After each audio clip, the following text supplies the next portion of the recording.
Hey everyone, this is Coach Phoenix. And I'm Coach Gina. And this is Toast with the Coaches. Cheers. Cheers. Hey everyone, and thank you for joining us for another episode of Perspective, the show where we drink and talk about life, the universe, and all that other jazz. And again, I'm Coach Phoenix, founder and CEO of Role Model Life Coaching. At Role Model Life Coaching, we partner with our clients to help them navigate down the road of life towards their model self. And I'm Coach Gina. I am a certified life coach and founder of Clear Focus Coaching, where we specialize in boundaries coaching and women empowerment. To find out more, check out clearfocuscoaching.com. So at this time, I would like to raise a toast. I would like to raise a toast to a nurturer in every sense of the meaning, an educator, co-founder of the Center for Engineering Education at St. Thomas University in Minnesota, a starter of numerous nonprofits and organizations, founder and CEO of Educate Tanzania, planting seeds for the future, Minneapolis own Dr. Jan Hansen. Cheers. Cheers. Cheers. Welcome to the show. Thank you so much for joining us tonight. Welcome. It's so nice to be here. Thank you. That was an over-the-top intro, but thank you. But also very true. Yeah, exactly. You're an over-the-top person, so welcome here and let's get this started. Oh, let's do this every day. I would like that. So, right. I tell almost all of our guests that we all need to have a Phoenix hype man in our life to just like follow us around and get us pumped up and just tell us the truths, reflect the truths to ourselves, because he does it so well. And he does it with such energy. Mm-hmm. It's just a natural high, I promise you. I believe Dr. you. Jan Hansen, welcome. Thank you for gracing us with your presence, and let's get right into it. So can you let us know and the audience know exactly what is Educate Tanzania? Educate Tanzania is a nonprofit, Minnesota-based nonprofit, and we are in the business of partnering with developing communities in Northwest Tanzania. And our purpose is to create and to sustain the economic and the social transformation in that area through education and business. That's our mission. But what we're really about is the first part of that mission, which is partnering with developing communities. And picking your partner is a really important thing, as anybody who's ever picked a friend or a partner or a spouse or business partner knows. So we were very fussy in the beginning, and we just chose the best partner so that we are able to promote that economic and social transformation, which is just raising incomes in the area. The majority of the people make about $1.25 a day. Wow. And yeah, that's poverty. And so it's hard to send your kids to school, and it's hard to have money for medicine. And so we're working on that very hard with our partners, and they have a great track record. So in a nutshell, that's what we do. Yeah, and we have fun along the way. I forgot that part. Gotta have fun in it, right? Throw a little fun in it. Yes. So can I ask you, for people who are listening who may not be familiar, where is Tanzania located? Tanzania is in East Africa, and the geography of Africa can get a little complicated, but it's on East Africa side, and beautiful over by the coastline where Zanzibar, the island is. Yeah, that's one of my. I was about to just jump in and say that. That's one of my. I won't say bucket list because I cross off my bucket list as soon as it comes to my mind. But that's one of my next trips as soon as COVID dies out and it's not a thing anymore. Definitely going to visit Zanzibar after I visit you, right, Gina? Absolutely. Well, let me lure you over to the other side of Tanzania where our project is. We are on the border of go see the site and then waltz on over on this side. We're by Uganda. We fly into Uganda when we come in, and Uganda, Rwanda, and Kenya. And so I know you've heard of the Rwandan genocide in 93. Yeah, I watched the movie Hotel Rwanda. Mm-hmm. Like the Tusas, what was the two tribes that would go to war with one another, the civil war with one another? Right. You got it.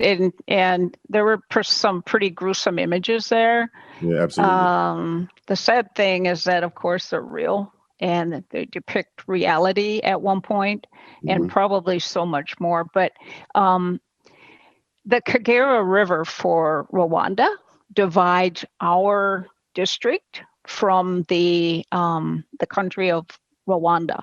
And so a lot of the genocide, or a lot of the persecuted people who were being killed came across that Kagera into Tanzania.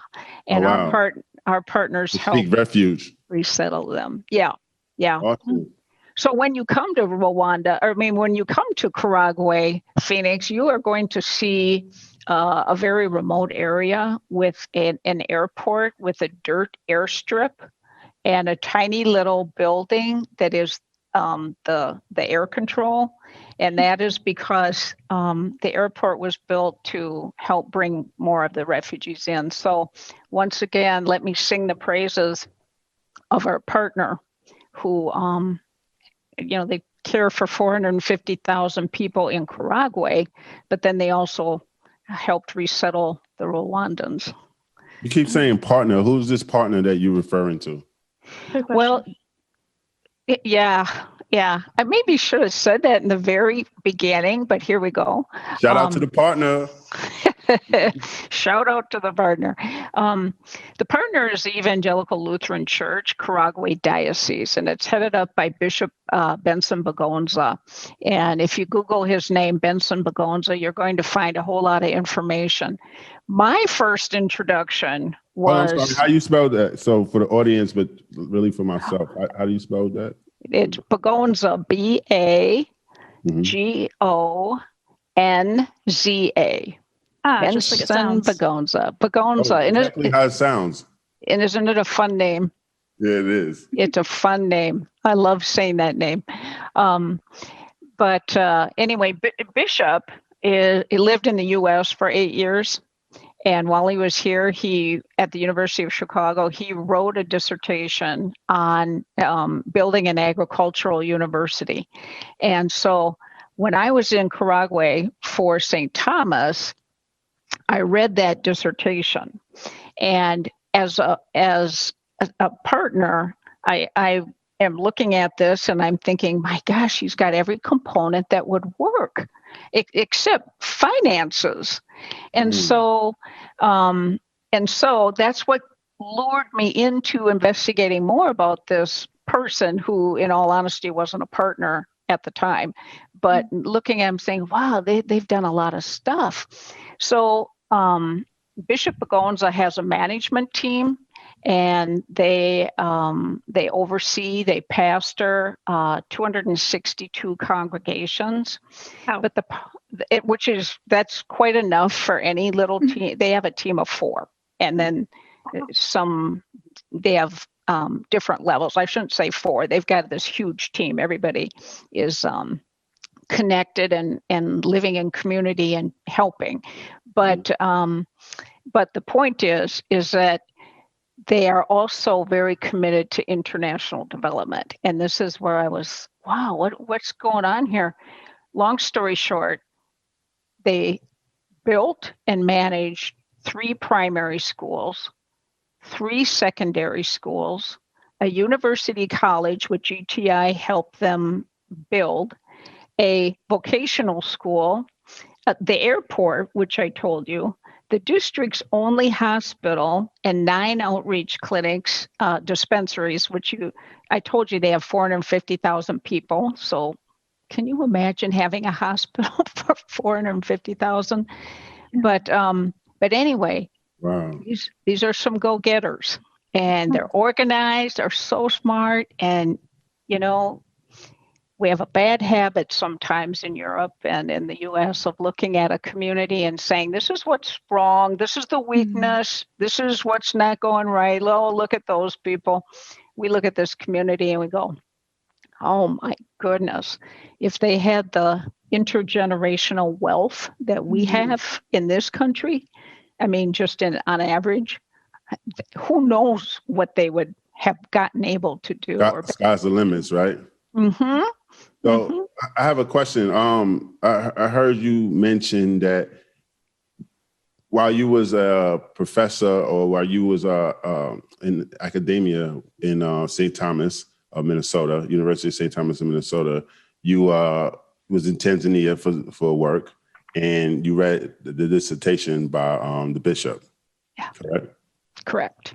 Okay. While you was reading this dissertation, it kind of inspired you to say, you know what, I like where this guy is going, his message, what he's doing. I think he just needs the finances. So at that point, it sounds like where you came up with the idea, like, hey, Educate Tanzania would be great to partner with this bishop, correct? I mean, is that what you're saying? I just love the way you said that. And I'm not even kidding. I am going to download this section of this podcast because that was really nicely said. We are life coaches, right, Gina? High five for life coaches. That's kind of like what listening. I want a high five. Thank you for highlighting that. So if y'all heard that as well, that's really, really good. And the part I did not say was, Gina, Phoenix, there was no Educate Tanzania when I was a prof. I went over there to be an advisor on an engineering team. Okay. I read the dissertation. I said, oh my goodness, this could work. And I don't want to make it sound like they didn't have any other partners, because they've got partners all over Europe and elsewhere and the US. But I read that and I just had such a tugging on my heart that I thought, I can't just turn my back on this thing. That, there's something here that's luring me in. And without going into detail, I'll just tell you, we've helped start other colleges and universities. I've been involved in that for a long time. Nothing like this, mind you. You said we. I'm sorry. Who's we? Like, is it? It kind of depends. I kind of use that, throw it out there. Sometimes it's me and my husband. Sometimes it's another university institution that started something. And then one was a consultant and myself. So it kind of depends on which case we're talking about.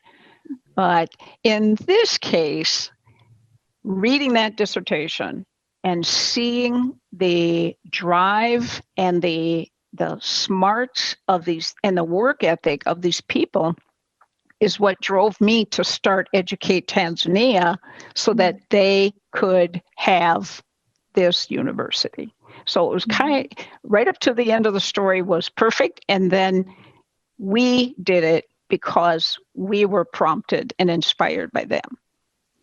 I love that.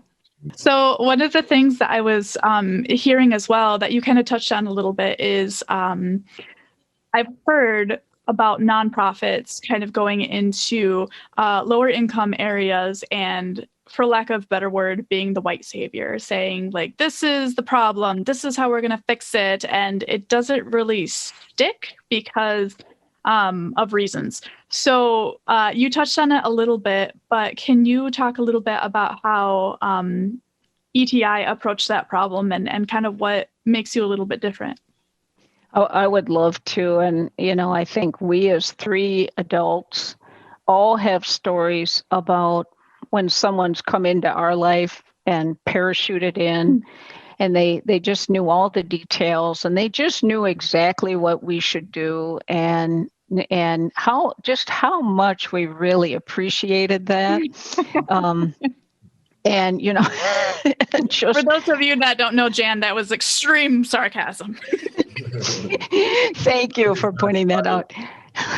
But we don't appreciate it. We just, we don't feel understood for the first part. And then secondly, like you said, the solution doesn't stick. Well, why not? Well, you don't really know the problem that well when you parachute in. I've noticed that a lot of nonprofits say they partner and say, that they've got cooperation with their partner. How ours could be different, I think, and the parts that, let me put it this way, this is the part we insist on.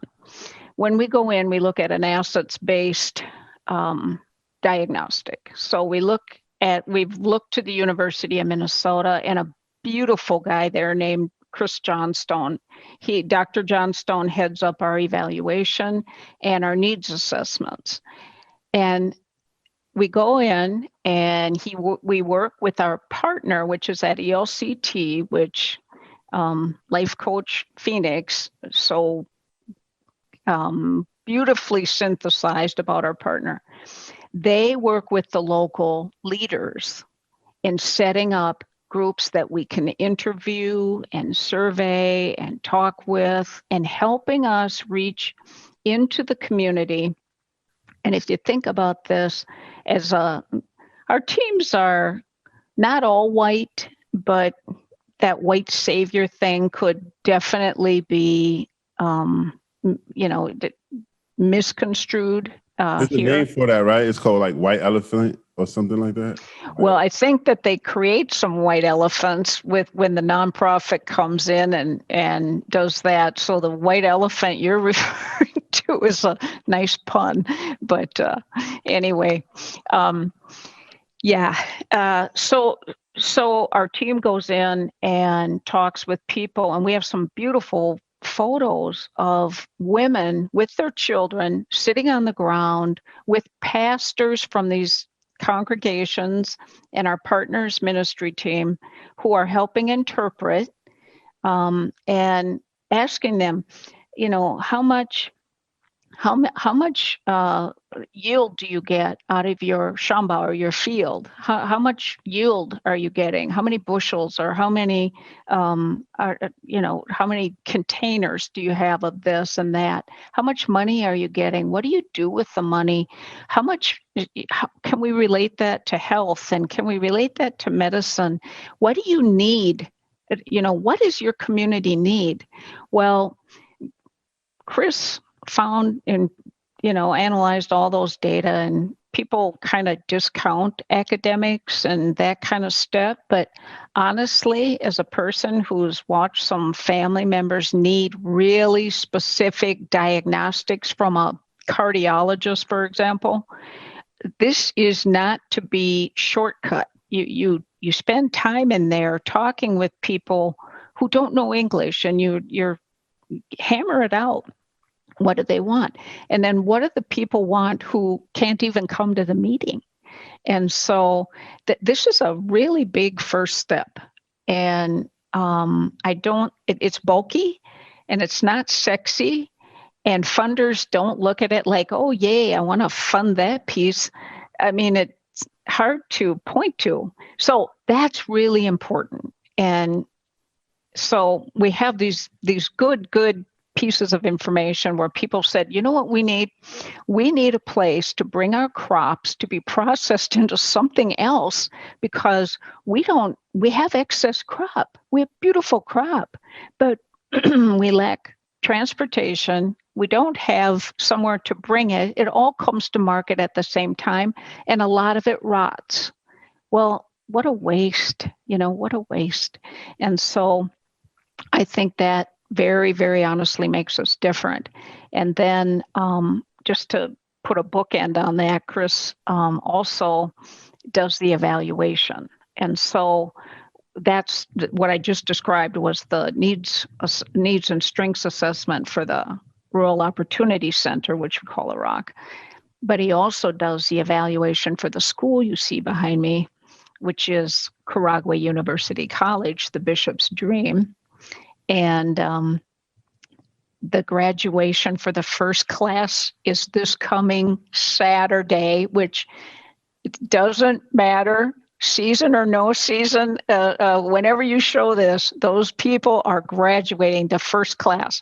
So anyway. Goodness. Can I raise a glass to that? Cheers to the first class. That is amazing. Amazing. Wow. But it's a rather long-winded answer for he goes in and he asks the students, what did you gain from this program? Did this make any difference that you had this funding and this program? And do you have a different job? We're trying to raise incomes by 20%. Is that going to happen? All of that. I think the other thing is that most of our pictures of decision making aren't of our board here. They're of our mutual meeting in Karagwe with the leaders, and we submit to their leadership. A lot of people don't want to do that. They say they do, but when push comes to shove, that's not really what they want to do. And it's their community. And if you look at a profit organization like Cummins Engines, they've been in Africa a long time. And they have a very similar business model of African leadership. Mm-hmm. So that's my long-winded answer to that nice short question. I think it's a complicated one, I think. So I think it deserves a detailed answer. And what I'm hearing is that kind of what sets you all apart is that you go in with a base level of curiosity, asking questions rather than telling answers. You really go in and you're asking people and you're very curious. And I think that makes a huge difference. I believe so. And I believe that it's a dignity issue. Yeah. Mm-hmm. It takes a certain amount of humility, I think, to do that. Yeah. Yeah, I agree as well. So, Jen, I guess what I want to know is with the volunteers, I know your organization y'all don't pay your staff, correct? Everything is volunteer based? Correct. Okay. So as a person volunteers, and that's how you get your help from their time. How are your organization funded? Yeah. Let me say something about your first question. We do hire consulting architects and our engineers to do the work you see behind me. And we also have a part-time consulting accountant bookkeeper to keep our books straight. Everything else is volunteer. So thank you for clarifying that. And I forgot, what was the rest of that question? The second part of that question is, thank you for clarifying the volunteer versus staff as far as how the payment is situated and established. My next question was around funding. How is your organization funded in order to do the great work that you're doing in Tanzania? Thank you for that question. It's always the season of fundraising for nonprofits. We have a great idea and then we have to think, okay, no, that's a great idea. How are we going to fund this thing? We are a foreign grant making organization, which means that our partners in Karagwe, Tanzania, write a proposal to us for what they want money for.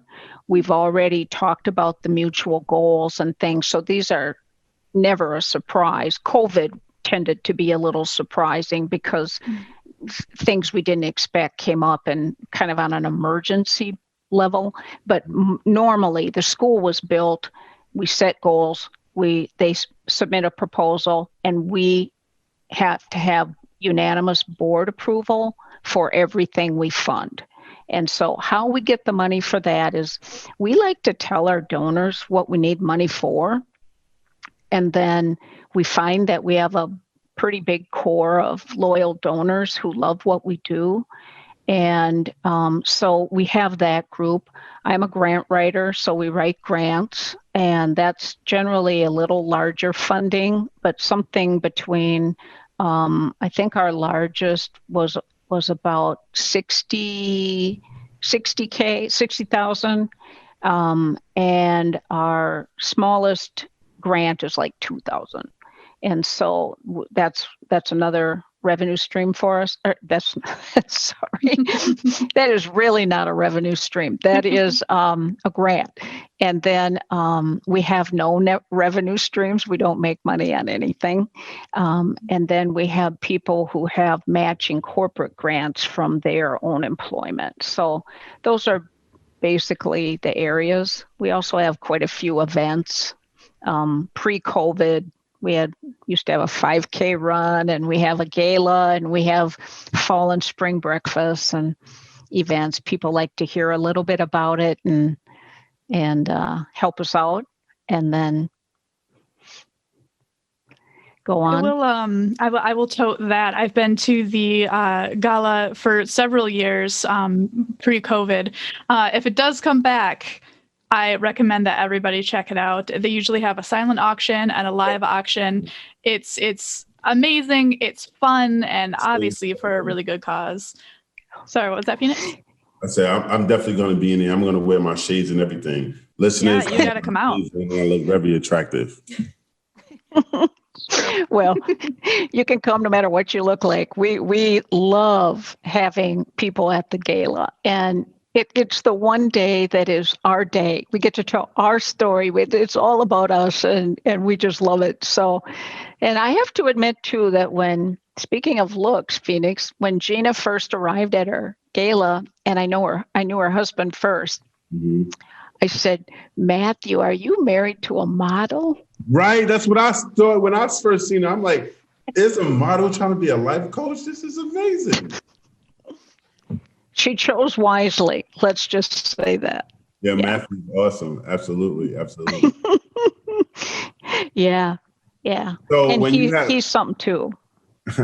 So during these galas, do your partners show up for your fundraising events as well?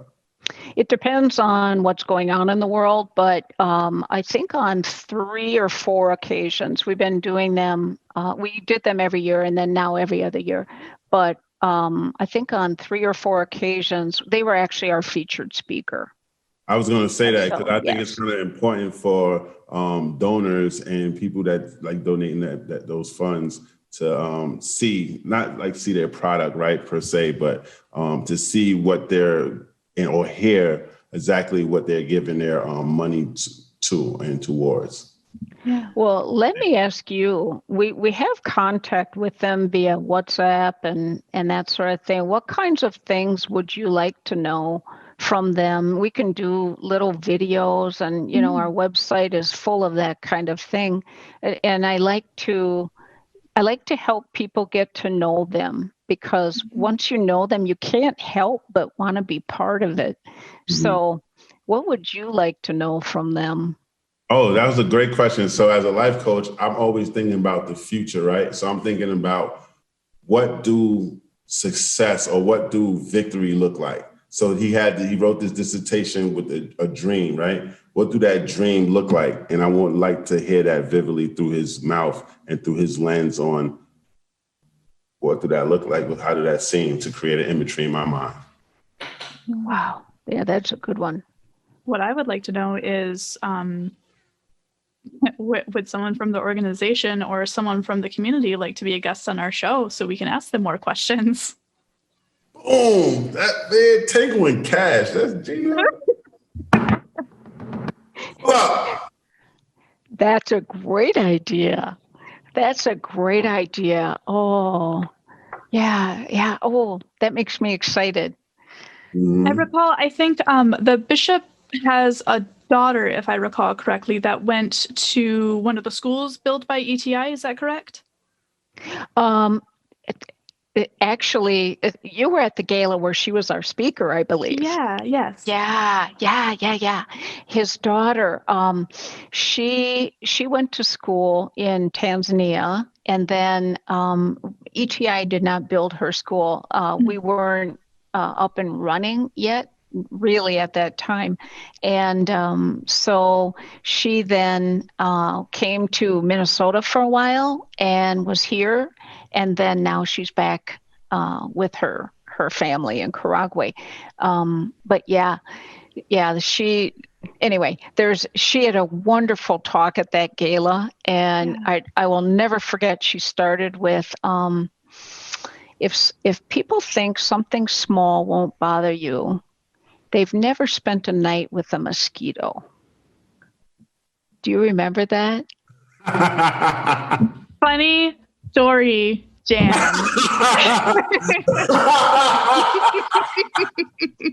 What you gonna do when Dr. Jan trumps you? So, spoiler alert. Spoiler. Phoenix and I, at the end of our show, if you've seen it, we like to wrap up by doing what we call our thing of the day, the thing of the week, which is a quote or a song or what have you that has inspired us that we leave our listeners with to help inspire them for the following week. And you'll never guess what I had planned for my thing of the week. I wonder. It was that quote because it has stuck with me all of these years. I thought that was such a beautiful talk that she gave. It impacted me so much, and I remembered that quote. And I was going to share that, but you beat me to the punch. Oh, Gina, you have the editing abilities. Maybe you could still do it. I'm not editing that out at all. No, you cannot edit, Gina. You have to continue with it and say it again. My goodness, what are the odds? Yeah, that was a great convergence. Absolutely, yeah. Absolutely. Yeah. So, Educate Tanzania. Y'all was able to help the bishop and his organization build, I know, one university. What are some other things that you would consider? Like, let us know your resume and some accomplishments. What does Educate Tanzania actually do? I see. What have y'all done for me lately? Yeah, what have I done for you lately? Evidently, I just stole your thunder for the ending of the show. But other than that, I mean, we're clever. Yeah. I'm not quite sure. I'm clear on the meaning. Do you mean the milestones for ETI? Exactly. Yeah. Okay. Accomplishments. Yeah. Are y'all meeting those metrics, and if so, how so? Things. Yeah. Really good. You did say resume to a prof, and I thought, I don't think I should do that with my resume. Have an hour. Exactly. You're like, no. Which page? Maybe I was thinking about Educate Tanzania, and I'm so glad. And I was thinking, no, my resume isn't that great. I just didn't want to lose anyone in the audience here. So ETI, here's the timeline that I think is it's so amazing that if someone said you have to sign up for this right now and this is what I'm asking you to do, I would go in the other direction. I would flee because it's just like not possible. It's just not possible. So in 2008, when I saw Karagwe, it was a grassy hill. That's where the bishop and his management team, and frankly, all of his congregations bought into this dream and this vision. There was a grassy hill with 1,000 acres. And I mean, that is what it is. It was. And so in 2010, we started and founded ETI. In 2011, we had our first gala, and Gina was there with Matthew. And we had our first website. A month later, we had our first funding. That summer, an architect, Msada Architects, drew up the site plan and the buildings and connected us with an architect in the area. 2012, we had groundbreaking. So the honorary ambassador and I flew from Minneapolis to the groundbreaking. They broke ground. Within a year, we had a couple buildings. We had our first funding for the media center with our European partners. It took shape. We had the academic zone by 2013. In 2013, we also had the start of a hands-on curriculum. So that's the other thing that makes Karuko very different than the other schools, other colleges, is that it's very practical. And it's also a college, so you learn the theory and the practice. So anyway, we brought a team from Costa Rica from Earth University and from the University of Minnesota's agricultural school, volunteered their time. And so they met with groups and created a curriculum, which became the founding document for other curriculum that was later accredited. So that started in 2013. Buildings, ended up with 21 buildings. Then it turned into farm plots, turned into goats, turned into cows, three of which were pregnant, and a chicken coop. And it goes on, Phoenix. Yeah. So Dan, yeah. So I'm excited. I got another question. So what I heard was, okay, 2008. Oh no, 2010. Y'all started Educate Tanzania Incorporated. You have this guy that does the assessments. He do the assessments. He find out, hey, what do the people need? The people tells them exactly what they need. He gather up that information. Once he gather up that information and understand what the people need, is it to my understanding, do y'all then take those needs and turn it into disciplines within your schools in order to educate those individuals in those needs to go out and then be able to establish agriculture, establish economic, like circulation of money, jobs, things of that nature. Is that what I'm hearing? You're a good life coach. Yes, that's what you're hearing. And fantastic. I don't know if the audience heard that while you was talking. I'm like, 1, 2, 3 equals amazing. Damn, that's awesome. Yeah. If I want to hear an example? Yeah. Please give us an example. I would love that. But I interrupted you. What were you going to say? I was just going to say you was amazing. You could continue. Okay. Soil amendments. You're looking at soil that is so much older than the soil in Minnesota. It's been used for so much longer that it needs amendments, and it needs, people need to know what amendments it needs. That this what is amendments? I'm sorry. Oh, I only know amendments in the constitutional. Yeah, that's what I was context. thinking. You was talking about laws. What?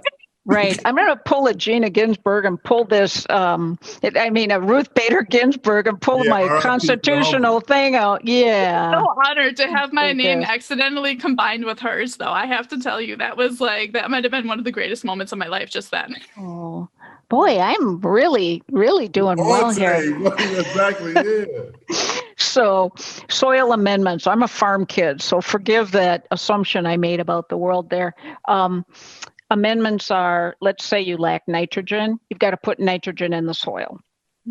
It's complex enough that you have to know what it is it's lacking. But we all know things like cow manure will help fertilize soil, so you can just do things like that. But this is about soil amendments. It's about creating feed for chickens that is actually a good diet, not just what's available. Which when the people, when you don't have food and water security yourself, this is not the first thing on your priority list. Not a priority to think list. Mm-hmm. You didn't give them what you can because you got to worry about eating yourself. Right. And the chickens aren't going to complain. We just kind of eat what we eat and that kind of thing. But same with cows and veterinary science. That one of the administrators at Caruco is a veterinarian. And so he taught the students artificial insemination of cows. And so you think of what a skill that is in a country like this. Hold on. So what do the amendments by feeding the chickens and giving them better food so they can eat? How do that benefits the consumer on the back end? A better fed chicken, it is just plain less fat, more meat. I mean, it's got the right combinations Is that considered like organic, or is that considered like a healthier chicken, or like? It's a healthier chicken. I'm careful with the word organic because it's got a lot of regulation around it. Right. I am here to tell you that from my own eyeballs, everything looks organic to me there. And so, it's got that component, but anyway, regulation aside, yes, it's a healthier chicken.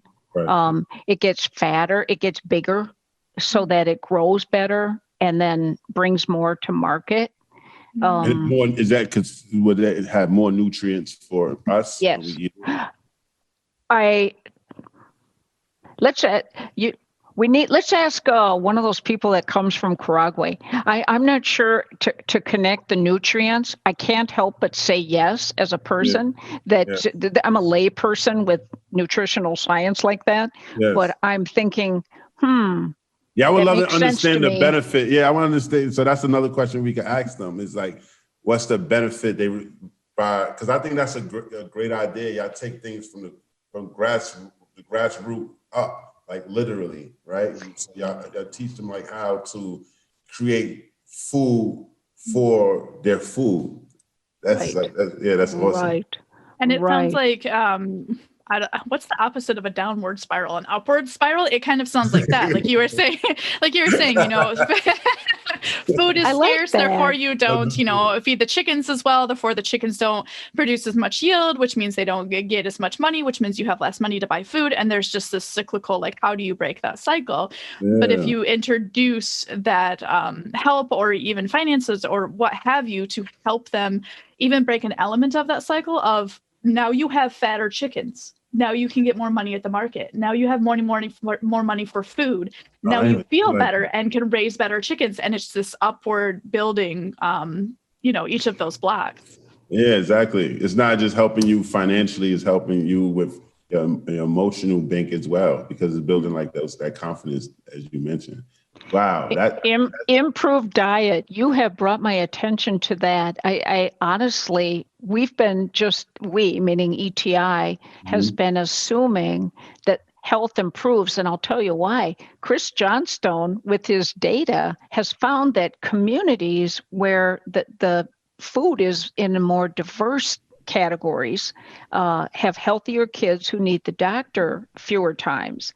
And we actually had one community that had no protein source. So we can do something about that. That's not like, oh, well, now what do we do? No, I mean, we need some protein there. But I love that you drew attention to the nutrition of what's being produced. I'm going to have much better answers the next person who asks me that. Yeah, I just charge you later. You just go right ahead and do that. No. I just chalk it up to like pro bono, pro bono help to a nonprofit, The people who volunteer for Jan, they volunteer their time for free. Phoenix, we're here to do the same. Well, we all love Jan. Exactly. And that I'll drink too. Exactly. So Jan, if I recall correctly, I've heard it spoken about previously, and I believe you've spoken on it before, the educational system in Tanzania and what's available, particular to females. Can you speak on that and perhaps how Educate Tanzania has impacted the female community in Tanzania? Good question, Gina. That's a great question. I mean, you'd have to be living under a rock not to know that Africa in general is trying to empower women and enable women to make decisions, be part of the revenue stream, just plain be able to exercise their gifts and be a productive, creative person that they were made to be. As far as the school goes, it's probably important to know that Tanzania went co-ed in 2007. And so that's quite recent. Yeah.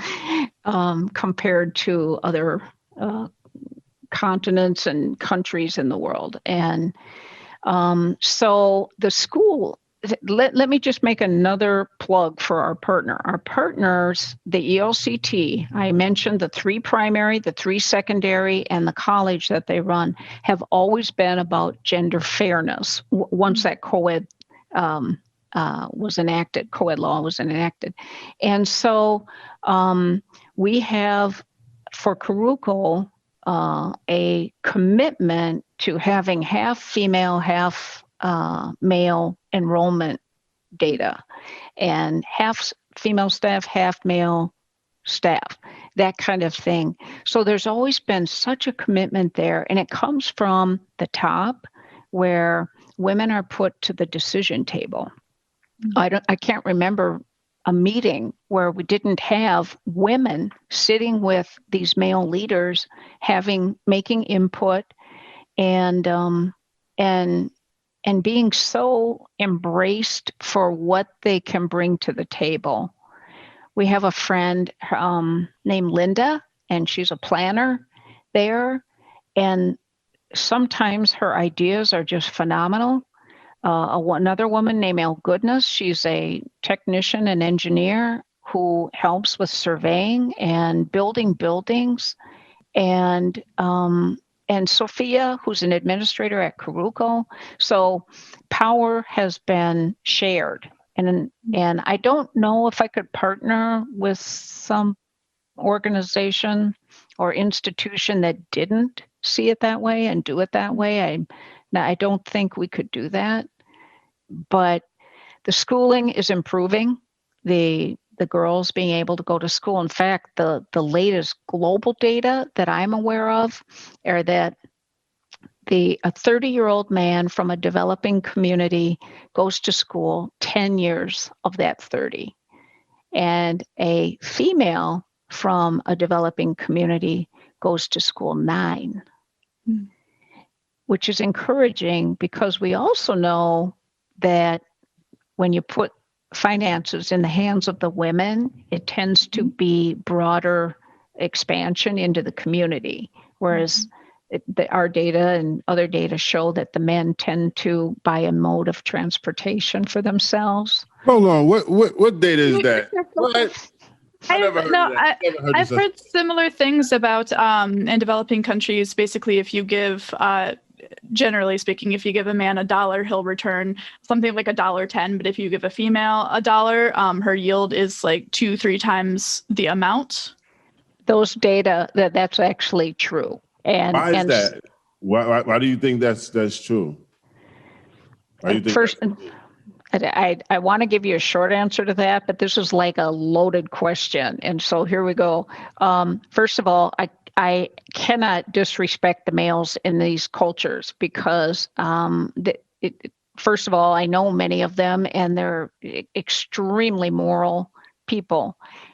Number one, we have cultural differences. When men are taking care of certain things in a culture and women are supposed to take care of other things, you're raised in an environment that isn't challenged, frankly, we all do that.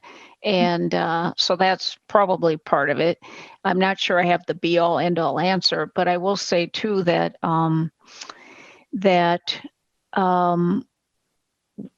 transportation, our data show that men spent it more on transportation, meaning a motorcycle or a bicycle. Well, when you live 7 to 10 kilometers from the main town, you can't really do any business unless you have a mode of transport, and walking tends to be relegated to the women. Walking for water, walking for supplies, and children too. I mean, walking is relegated also to children. So I think it's part that's traditionally more how it's divided up. But can I tell you, I see it changing. I just plain old nutshell see it changing. And, in what way? Women are also being invited into sharing revenue with men. For example, our partner runs a program where if a married couple runs a farm and does it together and has joint finances and that kind of thing, there's some support from the church for that. And this was in 2010 that I actually visited 8 farms with Steve, that's my husband, and got to know some folks. But I think also that I see many more women participating in things that were traditionally men's area. And it's also true that in this country that we're talking about, women can't really own land. So that's not a unique problem to Tanzania, but hard ownership is different. The rules around ownership are different. And so I think that's part of it too. But yeah, and So, it definitely sounds like a culture thing. But do you think like I don't want to say like Western society or Western influence, but do you think like modern day society or modern influence has something to do with said changes? very well could be. I'm a psychologist, and so what I probably should make up a little survey about that. And well, that's a great question, Phoenix. Yeah, I've got my marching orders now from you. You have your tasks and Yeah. your by whens. When will you have it by? That might be a while. But let me also say that I'm shy to speak their stories and interpret their culture, especially for in my own country, in my own living room with my virtual background. And I like them to be able to tell their own stories. So let me invite you to ask those questions of your speaker from Karagwe, who will actually know the answer. Yeah. I would definitely like, yeah, and I like the way you put that. You are trying to help tell their story here, but it'll be better to hear it from quote unquote the horse's mouth, and you don't want to speak for them. So I think that was really greatly put. Yeah, Right. I respect that a lot. That you are making space for their voice, which is important. Right. I've just, even listening to myself talk about interpreting their culture, I'm thinking, that could be so off, and I'm not really sure about that. And I suspect things, but having to do with traditions and culture and some really beautiful aspects of it as well, caring for other people. This sense of a shared destiny is very deep, and you can feel it when you're there. And so it's not that there's men pitted against women, but I'm sure there's some traditional pieces. Yeah, that's tradition and cultural differences. Yeah. It sounds like they're they're human. I mean, humans are a little bit opposed to change, I think, naturally, but then also it seems like they are very invested in, like you said, in their community and their people, and that they're open to what works best in supporting each other, which I think is absolutely beautiful. Yeah. I have a question. Other than Zanzibar, because that's what I know Tanzania for, what else stands out about Tanzania and their people exclusively than the other parts of Eastern Africa and Africa as a continent? That is a very discerning question. That is a great question, and I am happy you asked that.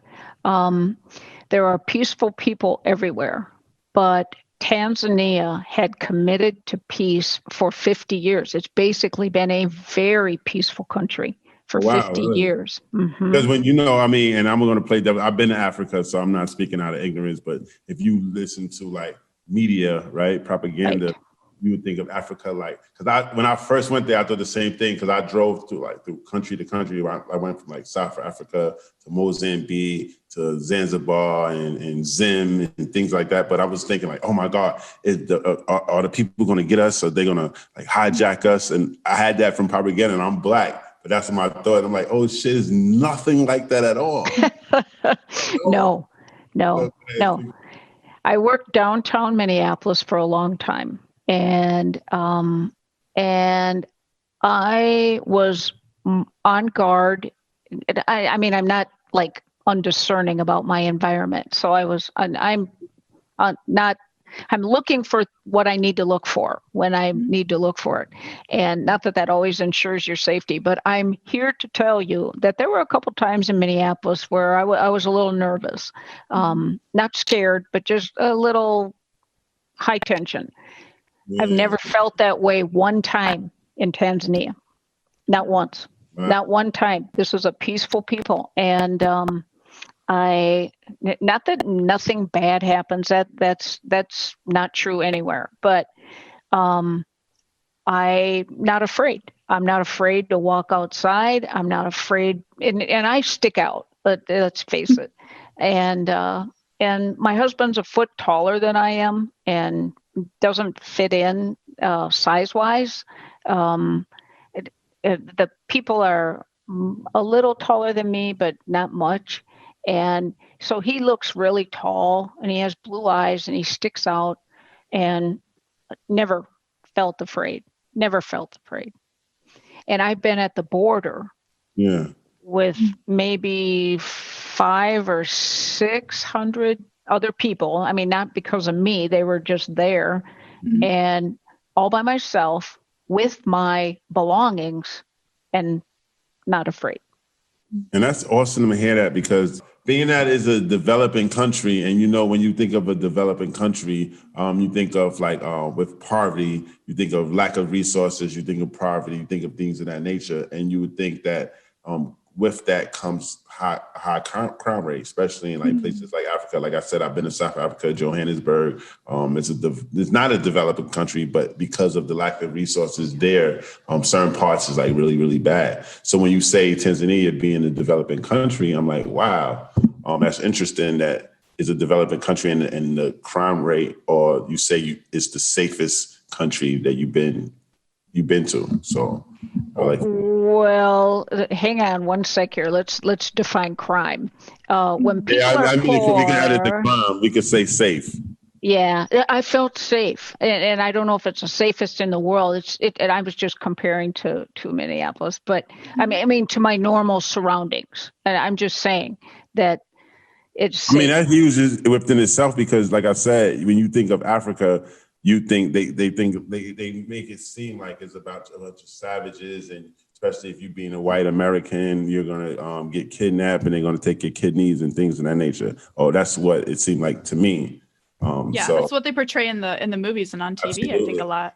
Yeah, that's very undignified, and it's not fair. And I think most people that I hang with know that now. I mean, there's not really an assumption that it's as true. I mean, you fight it in your head, it may be, but let me define crime a little bit here.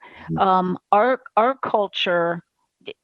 By the way, I'm a person of faith, and I was taught from a very young age that if you take something from one of your sisters and it's not yours, that is called stealing. And you really aren't supposed to do that, and you might get in trouble. And I was in trouble more than once. So the point is, I don't believe in stealing. However, what I am saying is that our culture looks at personal stealing as a crime. And my reality is that if I leave my things out and someone doesn't have access to things, chances are that is a huge temptation to not take my things or take my money or something like that.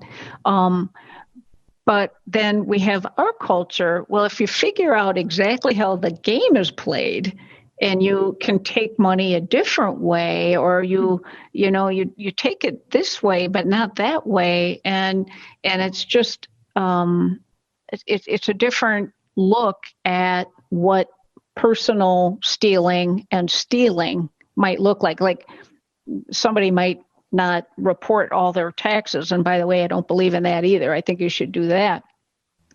Report properly and legally. But it's not considered the same crime as someone walking up to me and taking something out of my pocket or out of my bag. And so people don't have belongings. So I'm saying that, stealing is probably something that you need to watch out for. But there's a saying there, if they take your things and knock you down, they will help you get back up. So they might, it's not personal. It's just business. So you might get pickpocketed, but they won't knock you out for it. And again, I'd be so much more comfortable if you were asking the people from there. Yeah. And you got to remember the name of the show is Perspective. So is your perspective, and we totally understand that you're not speaking for anyone else. You're just speaking from you and through your lens. So now, one thing's been stolen. Not one thing, and I've been going there since 2008. That is 12 years at this point. No, almost 13. And I leave my hotel room. The whole staff has, they can get in there. I not had one thing. I carry a backpack, like a purse on my back, and I plunk it down by that building that's behind me, and I walk on the trails, and then I come back. Don't do that in the city here. That's right. That's right. Yeah. I've never had one thing taken. That's amazing. Nice. It's a very generous area. Yeah. Jen, what would you say your number one most, not intriguing, but what would you say the thing that stands out the most about the Tanzanian people to you? Because it seems like you're a world traveler. So through your travels, what stands out the most about Tanzania than any other country that you've been to? My perception, what stands out most is an absolute kindness and willing to look at everybody as a sister or brother. You need something, you let them know. It's yours. It's right there. And there's unbelievably kind. Nice. Mm-hmm. I love that. Jan, me too. I think that's an absolute wonderful place for us to leave our listeners with that inspiration. I think that the world has so much to learn from each other, and I really appreciate you bringing a bit of Tanzania to our show this evening, and possibly a guest from Tanzania to our show in the future, and just sharing that perspective and broadening our horizons and a knowledge of the world, especially coming out of a time that we haven't all been able to travel much. It's nice to be able to visit this space inside of your mind and memories with you. So thank you again so much for joining us. Thank you for this interview. You created it for me. I'm gonna go to sleep tonight and have amazing dreams about Tanzania, the people of Tanzania, and hopefully our visit, Gina and I, Toast to the Coasters, getting to go to Tanzania physically. Yeah, we're gonna have to go abroad. I've also had their coffee before, Phoenix, and it is so. If we go, that's going to be my first mission is to get a cup of coffee. Nice. I'm not a coffee drinker, but I'm a. Oh, you might be. No, I don't like the taste. And I don't like what it do to my body. You know, I got a natural high for me. So that is fair. That is fair. So can I thank you? Yeah, please. Like compliments. Gina and Phoenix, you do an amazing job with the show. I love your questions. I love your depth. I love your sense of humor. I love what you're doing with humanity. And don't ever let anybody tell you it doesn't matter, because the stories matter. And so thank you for letting me be part of it. It was a joy. Mm-hmm. Thank you so much. Yeah, my face hurts from smiling so much through this episode. Like it's been so great to talk to you and hear your stories, because I hear how much you love what you do and the people in the community. So just thank you so much for sharing your heart with us tonight. You're welcome.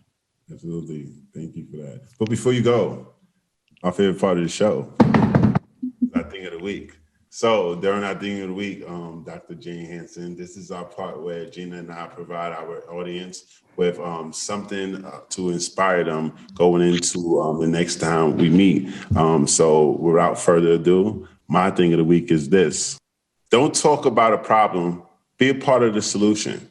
If there's something that you are passionate about, whether it be a social justice, inner city youth like myself, or educating Tanzania, like Dr. Jane Hansen, donate either your time or money. If you're someone that doesn't necessarily have the time, donate a little bit of cash. If you're a person that doesn't have the disposable income, donate some of your time. I guess what I'm really trying to say is this. Do something to help change the world. Role model mindset, Coach Phoenix. Coach Gina? Those are definitely words I think that we all should strive to live by. And as a plug for Dr. Jen Hansen, we also have associated with this episode a link to Educate Tanzania. So if you would like to go and support her organization and the people of Tanzania, please go and donate. It's amazing. Again, if you're in Minnesota or want to come out to Minnesota for one of the galas in the future, come hang out with Dr. Jen Hansen, myself, and Phoenix. I'm going to pull them up here for the gala too. So you know you want to be here for that. So my thing of the week was a bit spoiled, as we spoke about. I wouldn't say spoiled. It was preemptively presented earlier in the episode by Dr. Jan Hansen because it was such an impactful and memorable quote that was spoken at one of the galas. So I'm just going to repeat it for you now. If you think you are too small to make a difference, try sleeping in the same room as a mosquito. Everybody knows those nights. There's one mosquito in the room. You know he's there, and you can't sleep because of it. Small things, they matter. They make a big impact. You do. Gina, it sounds just as good the second time. It's such a good quote. Absolutely. Dr. Jen Hansen, thank you so much for joining us. Audience, thank you again for tuning in to Toast with the Coaches. Coach Gina, Coach Phoenix, Toast with the Coaches. And we out. Literally. Cheers. Cheers.